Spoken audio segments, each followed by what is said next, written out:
Hi everyone, welcome to day 48 of Adorned with Dignity. Today we're talking about benefits for righteous women. And we spoke about, benefits in the past, and two of them that have really become my favorite is the one where even if no one else is doing a mitzvah, if someone is careful to do a mitzvah where other people are not careful in the same mitzvah, you get the reward as if they were doing it, and it all goes to your account. So this is a great incentive for anyone who feels like either I'm alone in this in my area or I'm part of a small minority. Great incentive. So you really should have hizuk in going out, even if no one else is doing it. It probably should be like even a greater. You hit the lottery at such a great extent. And the second, that anyone who labors in the toils in the work of restoring tznuis to its previous glory, to its rightful place, is assured that they will be saved from the birth pangs of Mashiach.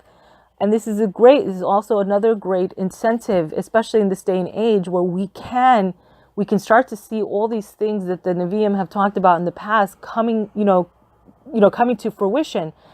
Very, very scary thoughts. And for sure, this really does seem like a good insurance policy. And certainly you're sticking with Hashem in this, and he for sure is going to in turn stick close by you. And it says that a woman who takes upon herself to cover her hair in the most mehuda manner portrays that she has inner strength, and she will be rewarded 1,000-fold for her mesiras nefesh. As Gaon Harav Binyamin Rabinovich Lita promised, such a woman is conducting herself beyond what comes naturally to her, and therefore she will be zochet to salvations that are supernatural. And because that comes about because measure for measure, in this generation, it is so contrary to what is the quote-unquote norm when you're going out in your sniut and kisurosh. Because we have gotten to this place where in our society, unfortunately, we are very accustomed to seeing people pretty much exposed. And when you are concealing and you're part of the small minority, you for sure are going against the tide. And this itself is a supernatural thing. This is beyond nature. It's beyond what's natural to this generation. So measure for measure, Hashem also acts beyond nature with you. So this really is a great thing. And no wonder they give you the assurance with the times of Mashiach, which is, in my opinion, we need that kind of assurance. We need that kind of policy, this insurance policy, to deal with all the things that are happening in our lifetime. It's not even like we have to wait. We can see with our own eyes what's going on. Even in a more contained, within our own communities, we see, lo aleinu, the devastation that has been hitting so many of the members of Klal Yisrael. So very good incentive, very good and worthwhile to keep. And he explains in his approbation of the Sefer Das Moshe Yisrael, is written in Parkei Avos that the more difficult mitzvah is, the greater the reward would be. And the Chafetz Chaim explains that when someone performs a mitzvah or avoids an avera that is difficult for him, his schar is 100 times more than if he performed the mitzvah that was not so difficult. As Hazal teaches us, it is better for a person to do one mitzvah that is hard for him than to do 100 mitzvot that are easier for him. So we said in the earlier days of this series that any woman that's taking on tznuis or kisurosh moreover, that in this generation, this day and age, the reward is much greater than even that of our matriarchs, because in their time, there was not this, what was going on today, and modesty was not something that was foreign, and it wasn't something that was just held by the Yidden, it was also held by the Goyim. So to not shake someone's hand was not that big of a deal because everyone understood it. To go out fully covered was not that big of a deal because everyone understood it. To go out with your hair covered, not a big deal. Everyone knows what's going on. And in fact, it was really to her great shame and embarrassment that she would go out in such a manner. And today we see the polar opposite, where women who are keeping in tznuis and especially keeping in kisurosh are made to feel shamed that they are doing this. So it says that it talks about inner tranquility. It says in today's fast-paced world, where our society is plagued with unprecedented pressures and anxiety, people yearn for true inner calm and contentment. Indeed, women have reported a renewed sense of happiness as a result of elevating themselves in this noble mitzvah. For me, I find this to be a very true statement. I think after I got over the initial anxieties of what will people say, and, again, I always say perhaps 3, maybe 4 times that any person sees you, at that point, they've tested your resolve. Either you buckled or you didn't, and they know what the deal is. Now, if you've buckled, if you wavered in before, you can extend that 4 times to probably another 8, 9, or 10 times until you have made a solid stand for this. But I find that once I got past that, and we're going to go back to this phrase of we were grasshoppers in their eyes, and also, so we were perceived as grasshoppers in their eyes.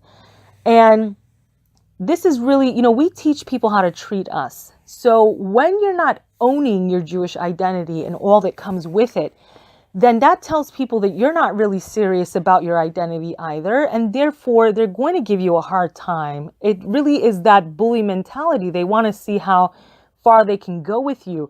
And I don't know that many people are doing that on purpose. I think that it comes out in such a way that, people are so used to the abusive nature of our generation and all the violence that goes on, that we've kind of been desensitized to what are words, how they're affecting the person that they're, intended for. And a lot of times, as a result, we become afraid to take a stand. But once you do take a stand, and that can come, that day can come for a number of reasons. Either you get sick and tired of being sick and tired of being just pushed around, or you get sick and tired of just feeling like you let yourself down. It can happen for any reason. But once that day comes, at that point, and you take a stand, you're going to find that people, especially ones that don't know you, have to kind of go a little bit deeper. And you will find that you're connecting to people on a much deeper level, because at this point, it has nothing to do with the externals, and it has everything to do with your neshama. And this is a beautiful thing that I've noticed in my own life, that people really are going out of their way to kind of find out more about what makes Devorah Esther tick, what makes you tick, what is your deal, what's your game. And so once they figure out who you really are, and that there is no game, that it is what it is, people respect it, and they really give a lot of kavod for it, because that is a trait that is so lacking in this generation. Again, we talked about this culture of wannabes and wanting to be all things to everybody. But, the only path that matters is the one that Hashem has put forth before you. And that's the path that you have to take. And that's the one that brings the greatest joy and happiness. And when you are on that, you do get this sense of inner tranquility. But it goes on, it says true inner beauty. And it says that when a woman elevates herself in this mitzvah, she is granted special charm from Hashem, since her inner beauty, the beauty of her neshama, shines forth. And the chen radiates from her continence and serves as an inspiration to others. And this reinforces what we learned earlier. There is nothing more beautiful than tznuis. Indeed, women have reported this. One woman saying, the first time I wore my upgraded head covering to a wedding, a friend told me, you are shining, and it looks like the Shekhinah is on you. And I have to tell you, a lot of times people say the same thing about me as well. And they say, your face is like lit. And I tend to think that a portion of that, because I notice it once I put my kisurosh on, even when I'm home, my face, I have a nice clear complexion, but I feel like there is I don't know what it is. I don't know if it's because the hair is out of the way and there's nothing but the face, exposed, that you really do see this kind of glow that comes upon you. And it's gotten to the point where I really don't even want to sully it with makeup, because I really just enjoy the clean look. And I think it's weird to say, but it almost feels like sometimes when I see people, just to see them like that, bare everything, I think it gives them such hizuk. I can't explain it. It really does give them hizuk. And there's this like comfort that it almost gives them, because you're not really hiding behind anything. your face is just out there. Your neshama is shining through, and there is this comfort to people. It's very weird. It is very weird, but it's I have to tell you, it happens very often. People will say this to me, and it goes on to talk about an exalted place in Gan Eden. It says, this world is a passageway to the next world, as Chazal teaches us. We are toiling in this world to earn our portion in Olam Haba. When a woman, with the consent of her husband, takes upon to cover her head in the most ideal manner, she is earning herself an exalted place in Gan Eden. And Harav Yosef Shalom Elishev Shlita gave hizuk to a woman who wanted to exchange her kerchief for a wig, since she moved to a community where most women wore wigs. And he told her, you should continue wearing a kerchief. And he then promised her that if you listen to my advice, I promise you Gan Eden. When the woman heard this, she exclaimed, if this is so, then I will not wear a wig. And indeed, she returned home with a great joy that she had an insurance of Gan Eden from a great Gadol. And she thought to herself, for what do I need a wig if I obtain this wondrous promise instead? So now we're going to, close up. And it says personal Yeshuas. And it says, countless women who have taken upon themselves to fulfill the mitzvah of covering their hair on the highest level were zochet to miraculous salvations. And, it goes into personal accounts, but I tend to, like to put accounts that I've personally heard of.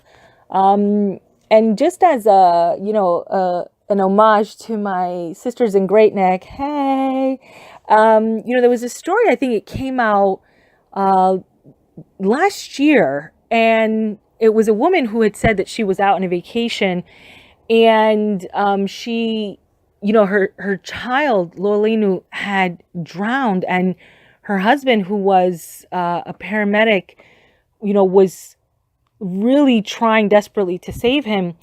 And, at that point, she wrapped a pashmina on her head and she began to pray.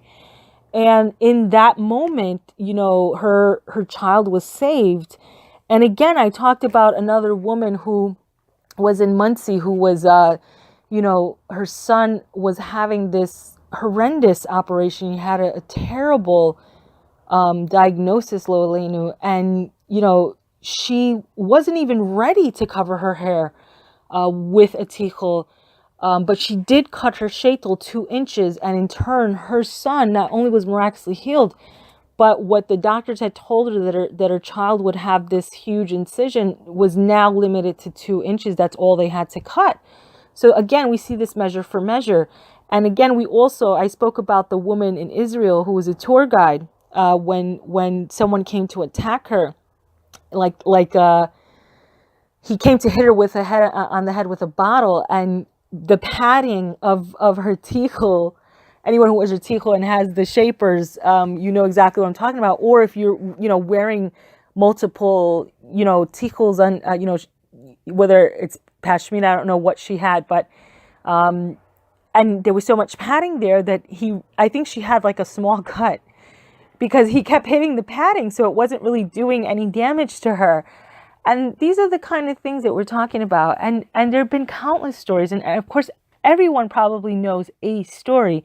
Now, I just like to relay over stories that I've heard personally, because I feel like it helps to bring hizuk to people that this is happening in our generation. And it closes out and it says, the Harav Moshe Arya Frun Shlita would often say to people who needed a Yeshua in any area, I cannot promise you a Yeshua only in the zechus of covering your head with a kerchief. Indeed, his blessings were fulfilled in various areas, and women who took upon themselves to wear a kerchief recovered from illnesses, and they began to have children. They were finding shidduchim for their children.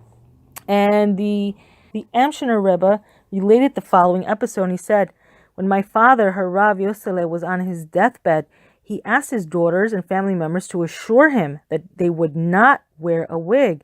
Yet, in the times of the Reform movement, it was difficult, even for the children of the Rebbeinu, to promise to undertake such a thing. Then one little girl approached her father and promised, Tati, I will never wear a wig. It is unbelievable that this little girl was the only one of my sisters to survive the war.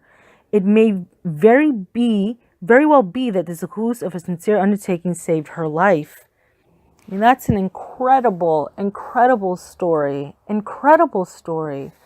I pray, I pray that we would never be in a position to need such a salvation. But I pray that if you are, Shem, please, what a beautiful thing to be spared such tragedies. And, this is not an issue that I think is solely for women who grew up not from birth. I think that women who are even from religious communities are truly suffering with this.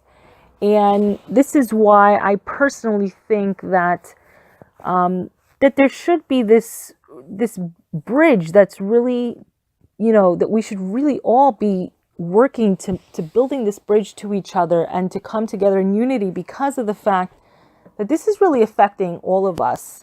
It's not affecting, just the Balei Tshuva or someone who doesn't know any better. This is affecting and everyone. Like, this was these were children of the Rebbeinu. And we said before, no one is exempt from the Yitzhara. Everyone, if you're here, you're going to be tested. That's just the way it is. And in this generation, it's so much harder, and we seem to be challenged in the one area which really holds the bracha and the presence of Hashem, the pipeline of all the bracha, and that is in the area of tznuis. So, very eye-opening, times that we're living in, very sobering. Anyone who's wise and is paying attention will take note of the time that we're in. But as far as time, if Mashiach has not come by the time the next edition of Adorned with Dignity comes, I hope we'll all be together again soon, B'ezrat Hashem.